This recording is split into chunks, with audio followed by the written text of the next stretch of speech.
Chhatrapati Sambhaji Nagar or Aurangabad as it was once known, and we have been focusing on that big issue. Hindu मुस्लिम बटेंगे चुनाव के time पे, या ये जो मुद्दा है धन का मुद्दा जो है वो असली मुद्दा नहीं है? What is the real issue confronting the people of Maharashtra? That's what we've been asking, and I want to widen the debate now because we have representatives of 4 parties with us. Dr. Shoaib Hashmi is from the Shiv Sena Uddhav Bahasaheb Thackeray. Imtiaz Jalil is former MP and contesting for MLA from Aurangabad East from the AIMIM. Sanjay Kedekar is the General Secretary of the Bharatiya Janata Party. Welcome to the show. And Deepak Pawar is from the Shiv Sena Shinde or the Shiv Sena group. Please give them all a very big hand, ladies and gentlemen. मैं ये सवाल आप सबसे पूछने वाला हूं कि क्या छत्रपति संभाजी नगर या औरंगाबाद की राजनीति चलेगी धर्म पर या विकास पर? मैं अभी आ रहा हूं एक एरिया से जहां लोग कह रहे हैं 10 दिन पानी मिलता है उनको हर 10 दिन के बाद, जहां गंदी नालियां वैसी की वैसी है, जहां स्कूल नहीं है, अस्पताल नहीं है, लेकिन धर्म की राजनीति चलती है. Is that true Imtiaz Jaleel? Is that true? आप एमएलए रहो, एमपी रहो, is it true Aurangabad Chhatrapati Sambhaji Nagar में Hindu Muslim you are playing the politics? राजनीति ये सिर्फ औरंगाबाद के हद तक ही नहीं है. आज देश की राजनीति ही जो है वो धर्म के अतराफ घूमती है. ये सच्चाई है, आप उसे माने या ना माने. और औरंगाबाद के अंदर आपने जो पानी के बारे में बात कही है, ये बिल्कुल सच्चाई है कि यहाँ से 50 किलोमीटर की दूरी के ऊपर हमारा डैम है. 50 किलोमीटर से लाइन डालना था, 50 वाटर टैंक्स हमको खड़े करना था और हम हर रोज पानी दे सकते थे. लेकिन इसके पीछे भी कई कमर्शियल इंटरेस्ट इन्वॉल्व था. और किसका इंटरेस्ट इन्वॉल्व था? ये जो 2 लोग यहाँ पर मेरे साथ में खड़े हैं, भारतीय जनता पार्टी और शिवसेना, ये दोनों भी इस शहर का पानी का कॉन्ट्रैक्ट जो है वो एक प्राइवेट कंपनी को दे रहे थे. और वो प्राइवेट कंपनी किसकी थी समांतर? तो भारतीय जनता पार्टी के राज्यसभा के एमपी सुभाष चंद्र गोयल की कंपनी थी, जो देश में पहला ऐसा एग्जाम्पल सेट हो रहा था कि पानी का ठेका एक प्राइवेट कंपनी को दिया जा रहा था. जनता ने विरोध किया, हमने विरोध किया, उनको यहां से हकाला. इस वजह से अब ये काम सरकार कर रही है. बहुत तेजी से हम इसके पीछे लगे हुए एमएलए रहे हैं और आप बीजेपी को दोष दे रहे हैं. इनका इंटरेस्ट था. इस वजह से अगर ये 20 साल पहले अगर ये एमजेपी को काम दे देते तो मेरे हिसाब से पानी की समस्या होनी ही नहीं चाहिए थी. तब आपने आंदोलन किया था क्या? हमने विधानसभा में, लोकसभा में आंदोलन किया, हमने आवाज उठाई, लेकिन इनको कमर्शियल इंटरेस्ट था इसके अंदर. 1680 करोड़ रुपए की स्कीम क्यों दी जा रही थी एक प्राइवेट कंपनी को? केनेकर जी ये बताइए, क्योंकि जब मैं सुनता हूँ, जनता से बात करता हूँ तो जनता कहती है पानी का मसला है, और जब मैं आपके नेताओं को सुनता हूँ तो क्या कहेंगे? पर विपक्ष आरोप लगा रही है कि आप धर्म की राजनीति महाराष्ट्र को बांटना चाहते इस तरह के नारों के साथ. देखो, भारतीय जनता पार्टी राष्ट्रीयत्व की और देश की संस्कृति की राजनीति करती है. ये कुछ बहुत सारे ऐसे मुद्दे हैं जिस पर बात कर सकता हूँ, लेकिन समय थोड़ा सा है. अभी पीछे आपने बताया नहीं, आपके किस नेता ने पानी की बात की है औरंगाबाद में आके या छत्रपति संभाजी नगर में आके? आप आते हैं और धर्म की राजनीति. महाराष्ट्र सरकार यही सरकार है जिन्होंने इस महानगर पालिका को पैसे देके अभी योजना की पाइपलाइन पानी की चालू हो गई है. पाइपलाइन का काम चालू हो गया है. नहीं, पर आप बताइए ना, आपके जो नेता हैं ये जो राजनीति कर रहे हैं, बटेंगे तो कटेंगे, इसका मतलब क्या है? आप हिंदू मुस्लिम को बांटना चाहते हैं और कहीं ना कहीं हिंदू वोट बैंक. आप एमआईएम पर इल्जाम लगाते हैं ये मुस्लिम वोट बैंक की राजनीति करते हैं. आप किस तरह की राजनीति कहते हैं? आप हिंदू वोट बैंक की राजनीति कर रहे हैं. ये दुर्भाग्य है देश का. ये सच्चाई है कि नहीं? हमने राजनीति की है राष्ट्रीयत्व की और संस्कृति की. हमने राजनीति की है यहाँ के जो घुसपैठ है उनके बारे में की राजनीति की है. जो ये राष्ट्रीयत्व को छेद देगा उनके लिए हम इनको बोलो पानी चाहिए, घुसपैठ चल जाते हैं. घुसपैठ कहां से आ गया मुझे ये बताइए. राजदीप कल इनके नेता आए थे देवेंद्र फडणवीस, भाषण के अंदर बोलना चाहिए कि पानी अब मिलने वाला है, तो क्या बोले पता है भाषण में? ओ अवैसी, छत्रपति संभाजी नगर का नाम अब किसी का बाप भी बदल नहीं सकता है. मुख्यमंत्री रह चुके हैं. ये सही बात है. ये सही बात है. अरे पानी के बारे में बात करो, रोजगार के बारे में बात करो, महिला सुरक्षा के बारे में बात करो, किसानों के बारे में बात करो, लेकिन आए तो क्या कटेंगे बटेंगे ये इन्होंने शुरू किए यहाँ पे लाके। ये बात सही है, शुरू कर डाले। इस बात को मैं गुजारा देता हूँ, ये बात सही है। देवेंद्र जी फडणवीस ने ये बात बताया है। बटेंगे कटेंगे का मतलब क्या है पूछिए। महाराष्ट्र का राजदीप इनसे पूछिए बटेंगे कटेंगे का मतलब क्या है। महाराष्ट्र का नायक छत्रपति शिवाजी महाराज है और छत्रपति संभाजी महाराज है। छत्रपति शिवाजी महाराज के 1% भी गुण इनमें आ जाता तो आज महाराष्ट्र कहाँ का महाराज आ जाता था। यही इम्तियाज जलील जी जो ओवैसी बोले, उस ओवैसी को इतना ही बोलता, आपके जो कार्यकर्ता है, आपके जो उम्मीदवार है, उन्होंने तो एक सोशल मीडिया पे क्लिप भी दिए है कि मी छत्रपति शिवाजी महाराजांचा मावळा है। एक मिनट बाकी दो आप लोग बात करते हैं छत्रपति शिवाजी और छत्रपति संभाजी की। अब मैं आपसे पूछता था पवार साहब, मैं किसी एरिया में आज गया था संभाजी नगर में, जहां छत्रपति संभाजी नगर में, जहां कहा गया मुझे ये नाम से कुछ लेना नहीं है, काम की बात करो। आप लोग नाम में हमको उलझा देते हैं कि संभाजी नगर होना चाहिए औरंगाबाद, काम की बात करो ना पवार जी। आप जहां मैं देखता हूँ आपके बड़े बड़े होर्डिंग्स हैं शिवसेना के, इतने पैसे कहाँ से आ गए? जहां से मैं देखता हूँ होर्डिंग आप ही के है सब जगह। एक मिनट अगर मुझे यहाँ पे बोलने का मौका मिलेगा तो मैं जरूर बोलना चाहूंगा।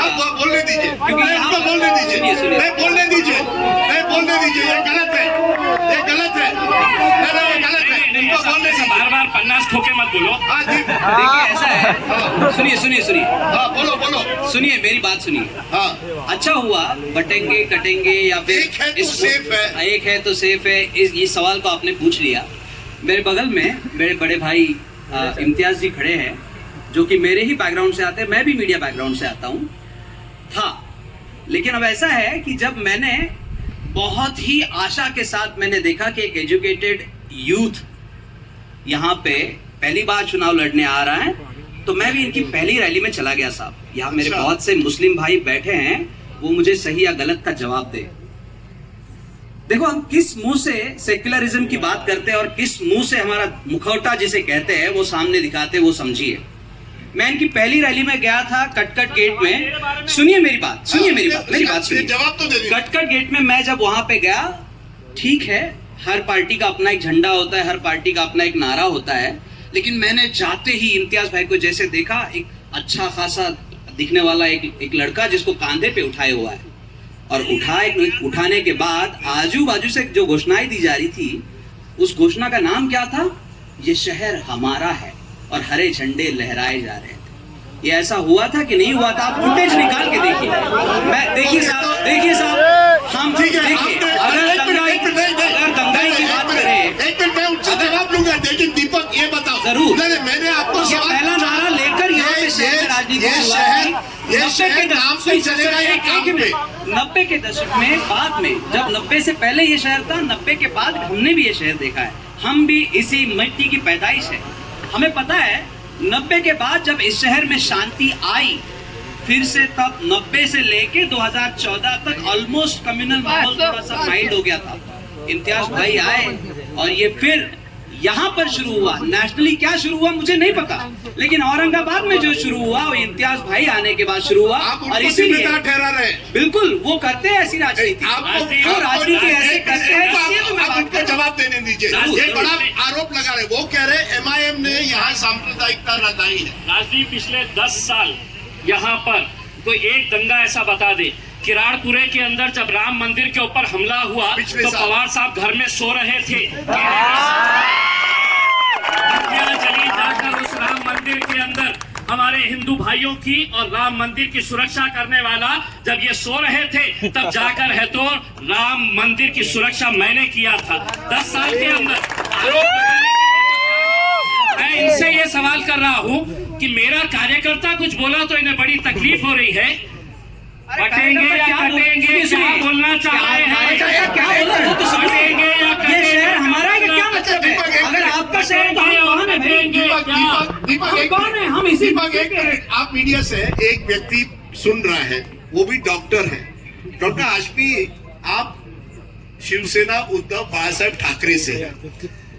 इस शहर में आप ही की एक तरह से आप ही का प्रभाव हुआ था। शिवसेना ग्रू इन औरंगाबाद, जब औरंगाबाद था, अब तब आप बीजेपी के साथ थे।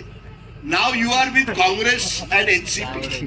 अब आपका हिंदुत्व मुझे प्लीज बताइए, क्योंकि मुझे इसी शहर में मुझे बाला साहेब ठाकरे के नारे मालूम है, जिस तरह के वो उन्होंने इसी शहर में किए थे, उसको आप कैसे जस्टिफाई करते हैं? जी राजीव जी, मेरा डेफिनेशन हिंदुत्व का ये नहीं है कि मुसलमानों को मारो, मेरा डेफिनेशन ये नहीं है कि मुसलमानों को काटो। मेरा डेफिनेशन ये है कि जब हिंदुत्व होता है तो वो सबको साथ लेकर चलते हैं। जिस तरह अभी संजय किनेकर जी बता रहे थे शिवाजी महाराज के बारे में, उन्हीं की सीख में बता रहा हूं कि उनके साथ उनकी फौज में बहुत सारे लोग फौज में मुसलमान भी थे और हिंदू भी थे, महार भी थे और दलित भी थे। वही हमारा हिंदुत्व है और हम उसी को लेकर चलते हैं। ये जो हिंदुत्व की बात करते हैं बीजेपी वाले, ये इनके पास इस तरह के जुमले हैं जब ये कुछ काम नहीं कर पाते। अभी आप इनसे सुनेंगे संजय जी से, बहुत बड़ी बड़ी बातें करेंगे, काम जीरो। अरे पर 5 साल पहले तो आप किनेकर के साथ थे, हम 5 साल पहले आप उस वक्त भी हमारा हिंदुत्व वही था जो आज है। हमारी पार्टी ने हिंदुत्व छोड़ा नहीं है। हमारी पार्टी हिंदू और मुसलमान, दलित और सिख ईसाई सबको लेकर चलती है। हमारी महाविकास आघाड़ी चलिए 7 साल और शिवसेना को लेकर चल रही है। राजनीति पर किनेकर जी ये बताइए, आप हंस रहे हैं जब ये सब सुन रहे हैं, लेकिन सच्चाई ये है कि मैं देख रहा हूं कि जैसे शिवसेना के बड़े बड़े पोस्टर हैं, जहां भी मैं जाता हूं होर्डिंग्स बीजेपी के लगे, ये गारंटी वो गारंटी। ये गारंटी का चक्कर कहां से आ गया? एक जमाने में तो प्रधानमंत्री कहते हैं ये रेवड़ी है, तो रेवड़ी गारंटी कब बन गई? जनता ने जब प्रधानमंत्री बना के गारंटी दिया है तब से चक्कर ये आ रहा है। अच्छा नहीं है, आज शहर में जितना पैसा 2.5 आया है, और मैं देख तो नहीं रहा हूँ, रास्ते तो वैसे के वैसे ही, पैसा गया कहाँ? मैं विकास की बात कर रहा हूँ। ये 2.5 साल पहले जब उद्धव ठाकरे मुख्यमंत्री थे, मैंने वो 2.5 साल भी देखे। जनता ने भी सबसे बढ़िया काम वही रहा जब उद्धव जी सर आपने कहा कि आपने पैसे शहर में डाले हैं, आपने एक आंकड़ा भी दिया। मैं जो हकीकत देख रहा हूँ, रास्तों की हालत, ड्रेनेज की हालत, उससे मुझे तो नहीं लगता ये पैसे जनता के पास गए, किसी के पॉकेट में पैसा है। राजनीतिक पैसा आया है, इनका नेता 20% लेता है, उनका 30% लेता है। हो गया राजीव जी, बहुत अच्छा। इनको हमारा हिसाब करने के लिए रखा। बहुत अच्छा हुआ कि उनको बात करने दीजिए। बहुत अच्छा हुआ कि आपने ये कहा कि मैं शहर में घूमा और मुझे विकास नहीं दिखा है। नहीं, उस तरह का नहीं दिखा जितना लोग कहते हैं कि औरंगाबाद या संभाजी नगर की हमने तस्वीर बनती है, वो तो नजर नहीं आया है। आप उस इलाके में घूमे हो जहाँ से ये राजनीति करते हैं। अरे बाजू में चलो, वो जो है ना इम्तियाज जलील जी, वो पुराने शहर में बस वही है, एक चॉकलेट दे दो, ये शहर हमारा है, जिले का खासदार इसका एक चॉकलेट दे दो, बस काम लग जाती है काम पे।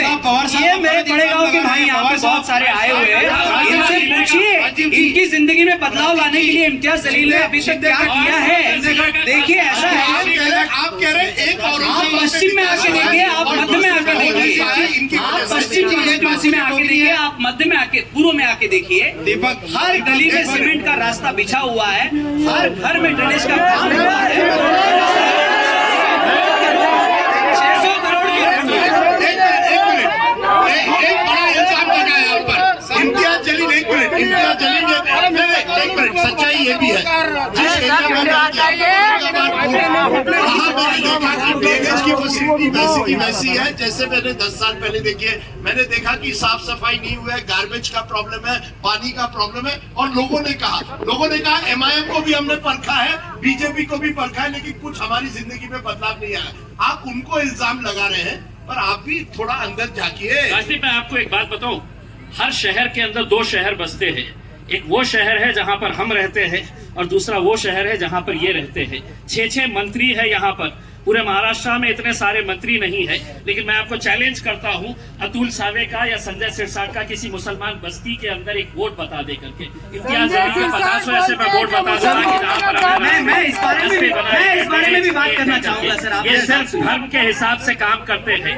मुझे वोट नहीं मिलता है, अगले बार आप मुझे वोट दीजिए, आप मैं आपकी गली कभी बना सर मैं झूठ नहीं बोलूंगा। ये क्या बात है? एक मिनट, आप मुझे कह रहे हैं कि जब कोई वोट देगा तभी आप उनकी गली में चले जाएंगे, ये गलत है।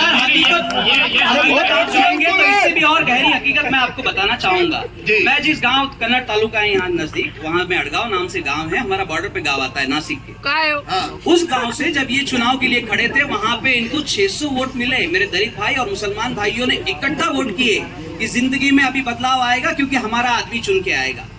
मेरे गांव में जाने के लिए यहाँ से कन्नड़ में 45 मिनट में पहुंचता हूँ, लेकिन वहां से जाने के लिए मैं उनके पास भी उस रास्ते के लिए गया था, वो बात अलग है। लेकिन वहां पे जाने के लिए आज भी 1.5 घंटा लगता है।